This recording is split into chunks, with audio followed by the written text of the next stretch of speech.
преуспела. И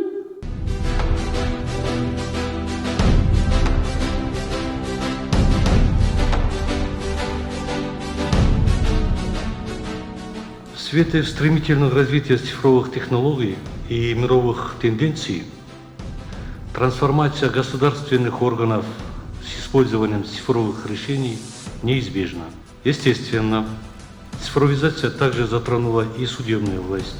Разработка и внедрение информационных систем, искусственного интеллекта в судебную систему, безусловно, помогает усовершенствовать порядок рассматривания дел в судах, обеспечить максимальную доступность, открытость и прозрачность отправления правосудия, повысить его качество, а также упростить и ускорить многие процедуры.